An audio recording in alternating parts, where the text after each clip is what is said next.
Welcome to Silent Motivation.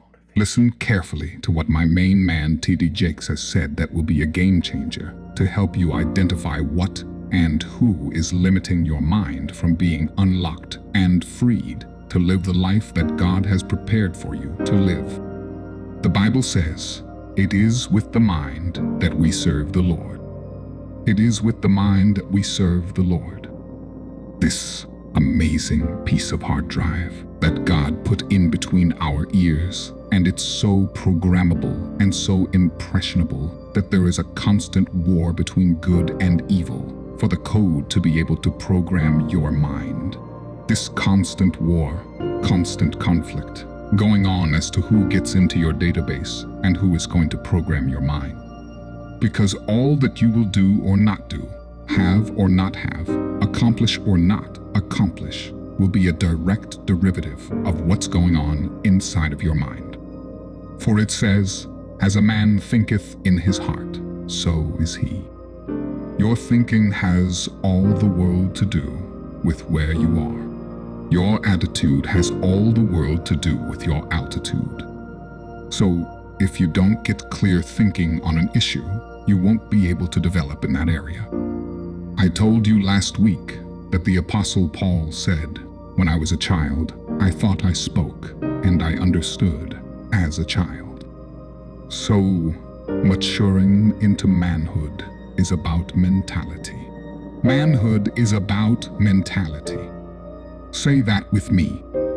Manhood is about mentality. It's about mentality, I thought, like a child. I spoke like a child. I understood like a child.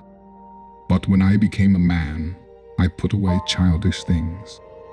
In fact, the Bible says the biggest fight that we'll ever have in so many words is in our mind.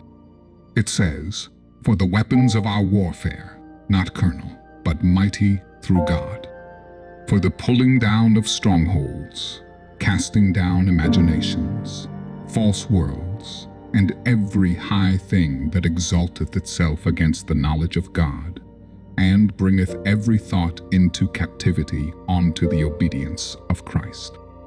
Most generally, when we talk about that warfare and dealing with the images in our mind, we generally think in terms of sin. But I want to challenge you to understand that you have more to deal with in the warfare in your mind than just sin. You have depression, you have fear, you have phobias, you have insecurities, you have unbeliefs. There are a whole lot of dysfunctional behaviors that were inherently passed on to us in the fall of Adam that were a result of sin. But these are the reverberating consequences of an act of sin that leave you struggling in areas that people cannot see. Lay your hand on your head. Say, "This is an awesome machine. This is an awesome machine. I wonder if it's being underutilized. I wonder if it's being underutilized." God may be giving you more to work with than what you are working with at this time. You may have far more megabytes and more things that you can potentially do than what you're doing right now. That's why I don't like to hang with low-thinking people, because they'll make you underutilize what God has given you. You need somebody to challenge you that you could be doing more than what you're doing right now. You could have more than you have right now. You could go further than you're going right now. And somebody's got to be bold enough to look you in the face and empower you to go into the enemy's camp and take back what he stole from you.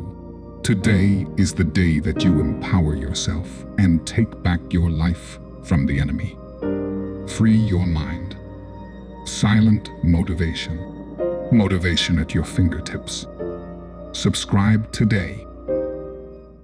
Silent motivation. Trust in God. Proverbs chapter 3 verse 5. Trust in the Lord with all your heart, and do not lean on your own understanding. What does that mean exactly? Silent motivation. When you trust God, when you trust Jesus with your heart, mind, and soul, you will not fail. You see, when we don't trust